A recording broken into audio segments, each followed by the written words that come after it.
कि एक राजा था। उस राजा को सिर में एक दर्द हुआ जिसको वैद्य अनेक प्रयास करके भी ठीक नहीं कर पाए। तो एक वैद्य ने उपचार बताया। बोले एक उपचार है। बोले क्या? मानसरोवर में जो हंस रहते हैं उन हंसों को मार करके उनके हृदय से एक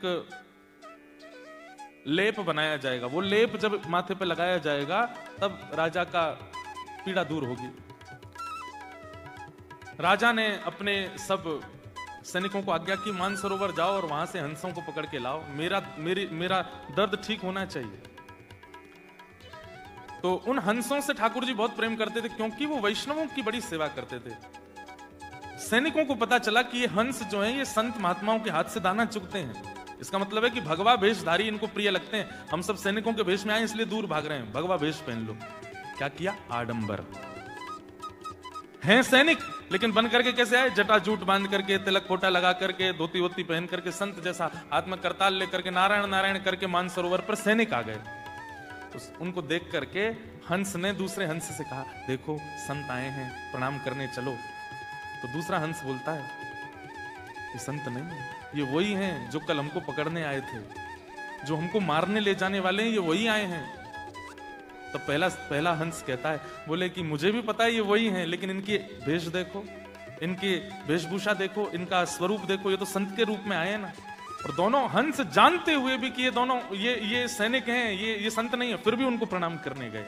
और जैसे ही प्रणाम करने लगे उन सैनिकों ने तुरंत अपना चोला हटा दिया और हंसों को बंदी बना करके जाले में बांध करके ले गए राजा के यहाँ।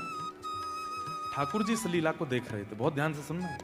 ठाकुर जी इस लीला को देख रहे थे और लक्ष्मी जी से बोले, देखो ये दोनों जानते हैं कि ये संत नहीं है, सैनिक हैं, लेकिन फिर भी अपने जान की बाजी लगा करके प्रणाम करने गए क्योंकि उनके वस्त्र संतों के थे, रसिकों के थे।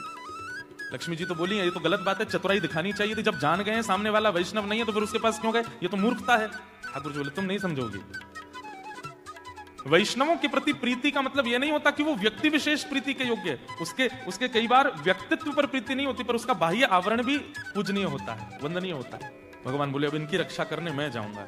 और ठाकुर जी राजा के यहाँ एक वैद्य बन करके पहुंच गए और बोले, देखो राजन, इन हंसों को मत मारो, मेरे पास एक औषधि है, मैं औषधि लगाऊंगा और औषधि लगाती अगर तुम्हारी पीड़ा दूर ना हो जाए तो कहना, लेकिन अगर पीड़ा दूर हो जाए तो इन हंसों को वापस छुड़वा देना।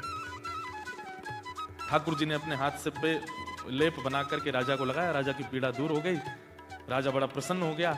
वैद्य को खोजो, कहाँ है जो मेरा लेप बना के लाया था? ठाकुर जी तो अंतर ध्यान हो गए। तब हंसों ने बताया, बोले कि वो वैद्य कोई और नहीं, ठाकुर जी थे।